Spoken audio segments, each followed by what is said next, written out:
Je n'aurais jamais imaginé me réveiller un jour et découvrir mon beau-fils à la place de ma femme.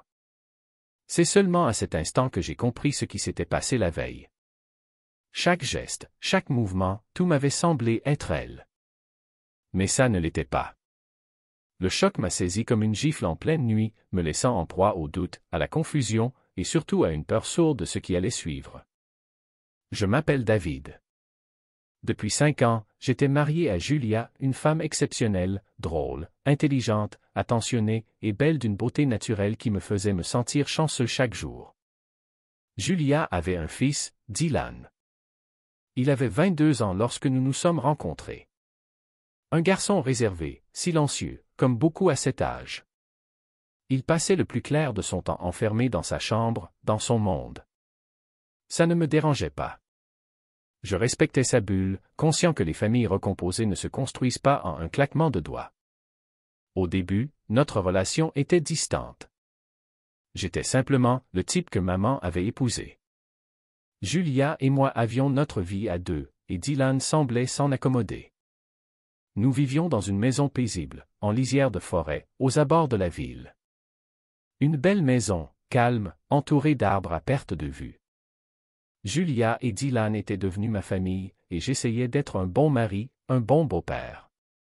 Mais il y avait quelque chose chez Dylan. Une façon étrange de me regarder. Un regard intense, silencieux, presque dérangeant. Pas menaçant, non. Plutôt, scrutateur. Comme s'il cherchait à lire à travers moi. Et dès que nos regards se croisaient, il détournait les yeux rapidement, comme pris en faute. Je n'y ai pas trop prêté attention. Après tout, il était jeune, probablement en pleine construction de son identité. Puis un soir, tout a basculé. Julia devait partir en voyage d'affaires, une absence prévue de longue date. Moi, je m'étais réjoui à l'idée de passer un week-end tranquille à la maison. Rien de plus que Dylan et moi, quelques films, un peu de console, peut-être un plat à emporter. Mais dès que Julia est partie, l'ambiance a changé. Quelque chose d'invisible semblait planer entre nous. Une tension étrange, pesante, inexplicable. Pourtant, la soirée a commencé normalement, dîner, discussion banale, un film. Dylan était fidèle à lui-même, poli, mais distant. Il est monté tôt dans sa chambre, prétextant des devoirs. Je suis resté un peu, j'ai rangé la cuisine, vérifié que tout était en ordre. Puis, vers minuit, je me suis glissé sous les draps. Les draps étaient frais, apaisants. Je me suis assoupi en pensant à Julia, me disant qu'elle serait bientôt de retour. Mais rien ne m'avait préparé à ce qui allait suivre. Vers 3 heures du matin, je me suis réveillé en sursaut. Pas à cause d'un bruit. Non, c'était un sentiment. L'impression oppressante d'être observé.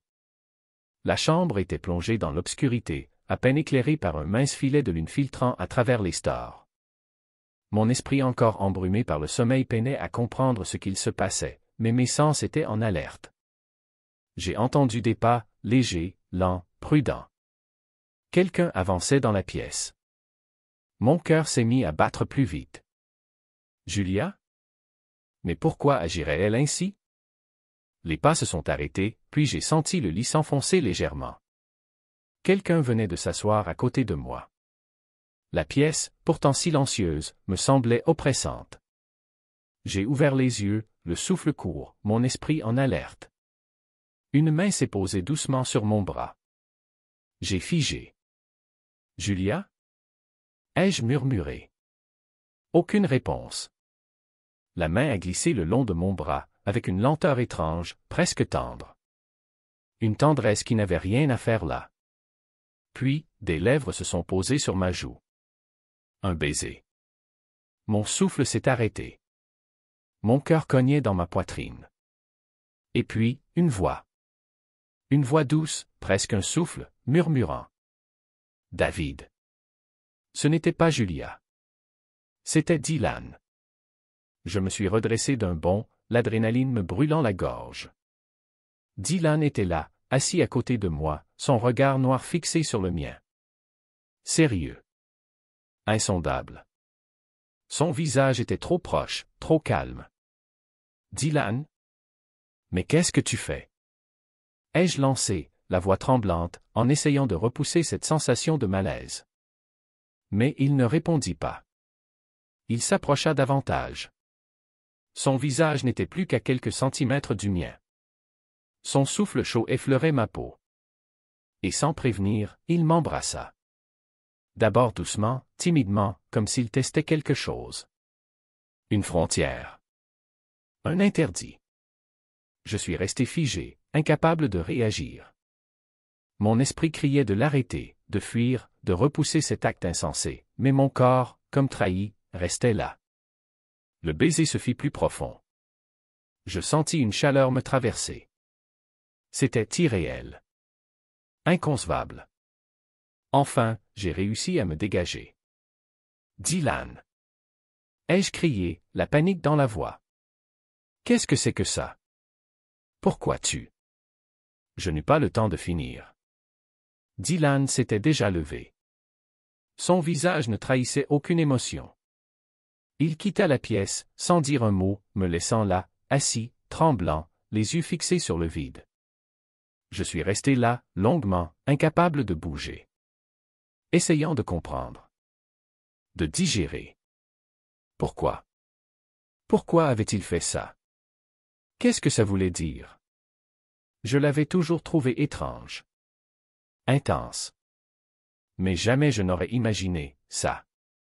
Je me suis convaincu que ce n'était qu'une erreur. Un rêve dérangé. Une impulsion confuse.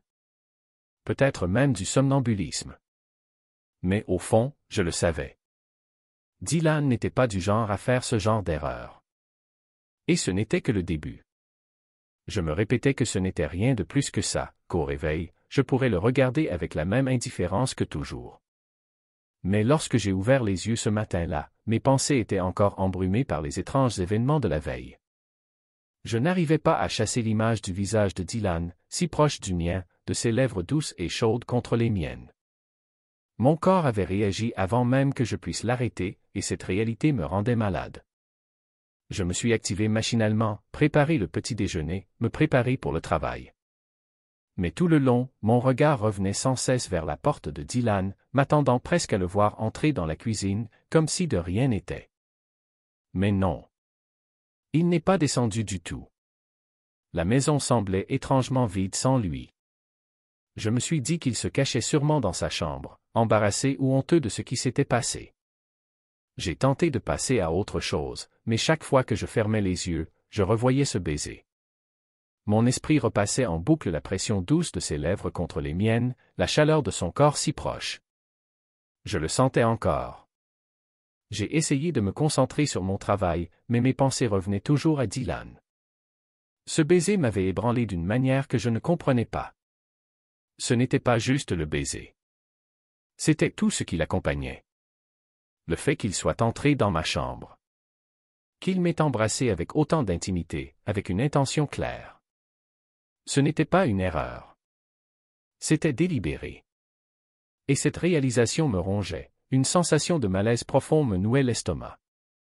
Plus tard ce soir-là, Julia a appelé. Elle venait de terminer son voyage professionnel et rentrait à la maison. Elle m'a demandé comment s'étaient passées les choses avec Dylan. Je lui ai répondu que c'était calme. Trop calme, en réalité. Je ne lui ai rien dit sur ce qui s'était passé la veille. Je ne pouvais pas. Je n'aurais pas su comment l'expliquer. Comment aurais-je pu lui dire que son fils m'avait embrassé? Qu'il avait envahi mon espace d'une manière que je n'arrivais pas à comprendre? Mais dès que j'ai raccroché, j'ai su que quelque chose devait changer. Je ne pouvais plus faire semblant. Je devais confronter Dylan. Je devais comprendre ce qui se passait. Cette nuit-là, alors que la maison replongeait dans l'obscurité et le silence, j'ai de nouveau entendu ses pas. Mais cette fois, j'étais prêt. Je n'ai pas essayé de les ignorer, ni de me convaincre que j'imaginais. Non. Je devais affronter ça. Je devais savoir. Il était 2h30 du matin quand j'ai entendu le léger bruit de ses pas, juste derrière la porte de ma chambre. Ils étaient lents. Délibérés. Exactement comme la nuit précédente. Mon cœur s'est emballé. Cette fois, je n'ai pas tenté de cacher la peur qui m'envahissait. Je suis resté allongé, les yeux grands ouverts dans le noir. Je ne voulais pas regarder, mais je ne pouvais pas m'en empêcher. Je ne pouvais pas m'empêcher de me demander, qu'allait-il faire cette fois-ci? La porte a grincé en s'ouvrant, et Dylan est entré. Comme la dernière fois. Je ne pouvais pas voir son visage dans l'obscurité, mais je sentais sa présence. Son poids. Il s'est approché du lit.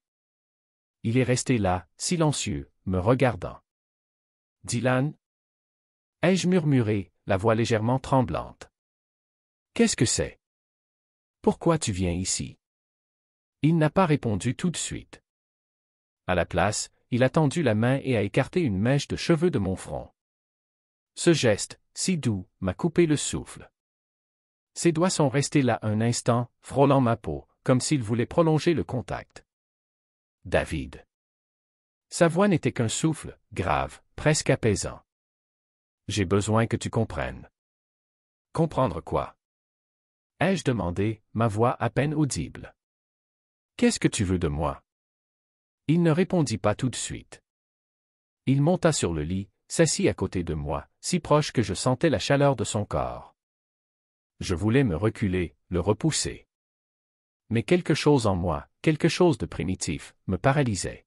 « Dylan. » « Ce n'est pas toi, murmurai-je. Ce n'est pas.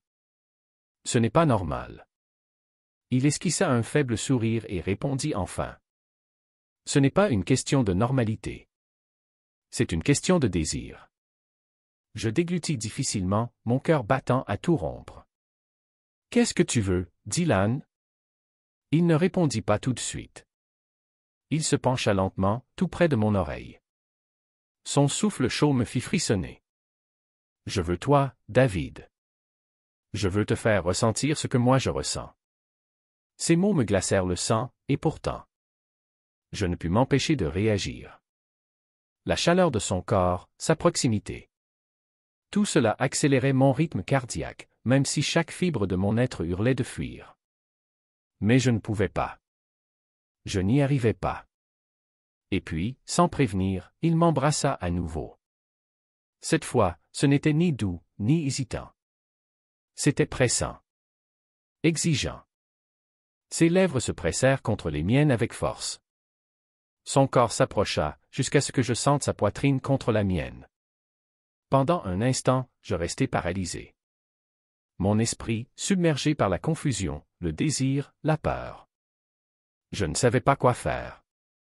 Je ne savais pas comment arrêter ça. Il n'a pas répondu tout de suite, mais j'ai vu le coin de sa bouche se soulever légèrement, comme s'il retenait un sourire.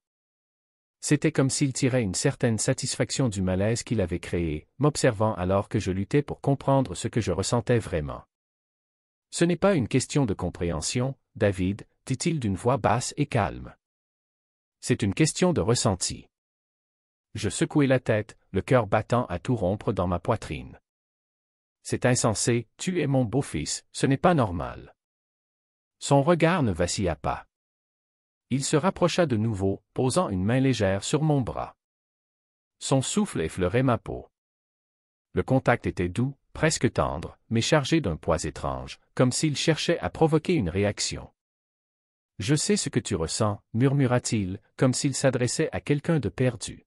« Ce n'est pas mal. C'est juste, différent. » Mon cœur battait encore plus fort. Pendant un instant, je crus devenir fou. Mon corps était éraillé entre la peur, le trouble, la confusion et une forme de désir incompréhensible. Mon esprit me criait de m'éloigner, de mettre fin à tout cela, de lui rappeler qu'il n'était qu'un adolescent, qu'il faisait partie de ma famille. Et pourtant, une part de moi, enfouie depuis longtemps, était attirée. Par sa voix. Par son attitude.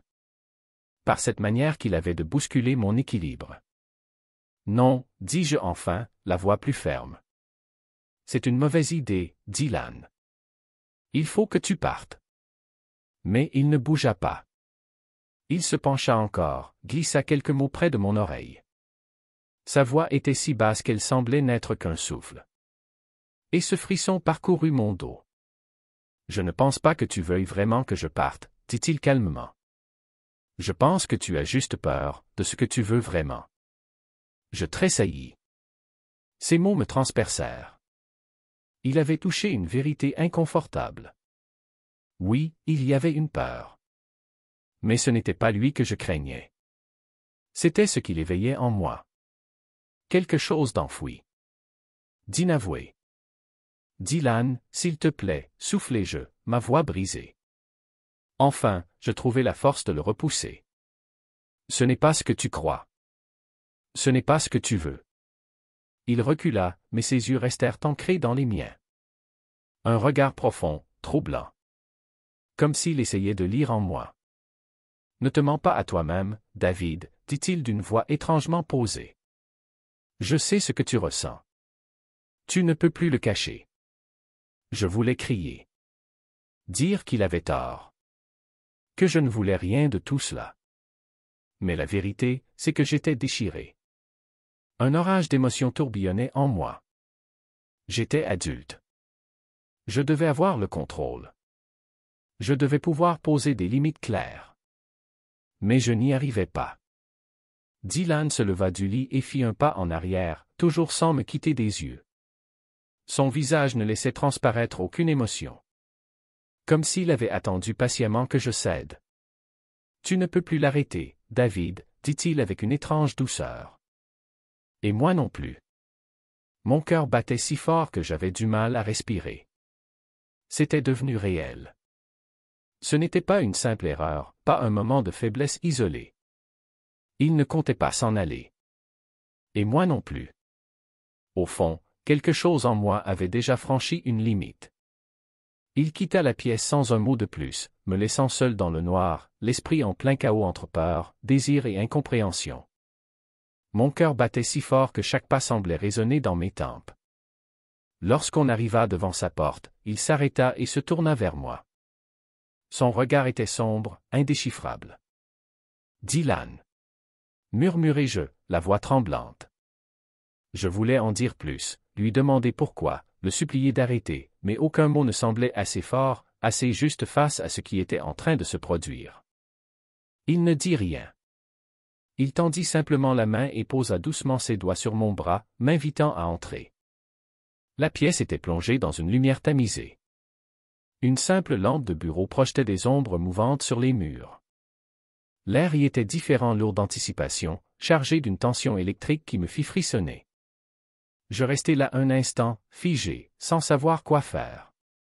Mon esprit hurlait de faire demi-tour, de partir, mais mon corps, lui, trahissait ma volonté, je ne bougeais pas. Derrière moi, Dylan ferma la porte. Le léger clic résonna comme une explosion dans le silence de la pièce. Quand je me retournai, il se tenait si près que je pouvais sentir la chaleur de son corps. Son regard, planté dans le mien, avait cette intensité troublante, comme s'il voyait à travers moi, comme s'il lisait en moi chaque pensée, chaque peur, chaque désir inavoué. « Je ne veux plus lutter contre ça, » murmura-t-il, sa voix douce comme un souffle. « Et toi non plus, tu n'as pas besoin de lutter. » Je secouai la tête, essayant de chasser cette confusion qui obscurcissait mes pensées. J'avais toujours été celui qui prenait les bonnes décisions, celui qui réfléchissait. Mais là, face à Dylan, rien de tout cela ne comptait. J'avais l'impression de me noyer dans son regard, dans la chaleur entre nous, dans ce silence chargé d'un besoin désespéré. « Je ne sais pas ce que tu veux de moi. » murmurai-je, à peine audible. J'avais honte de moi-même pour avoir dit cela. Et pourtant, je ne pouvais plus nier ce qui grondait au fond de moi. « Je veux tout, » répondit-il simplement. « Je te veux entier. Je t'ai toujours voulu, David. » Ces mots me frappèrent de plein fouet. Je voulais lui dire que ce n'était pas possible. Que je ne pouvais pas. Que je ne devais pas. Mais au moment où j'ouvris la bouche, il leva la main et effleura ma joue. Son toucher était si doux, si rassurant, comme s'il effaçait tous mes doutes. C'était presque insupportable. « S'il te plaît, » souffla-t-il, la voix chargée d'une émotion indéfinissable.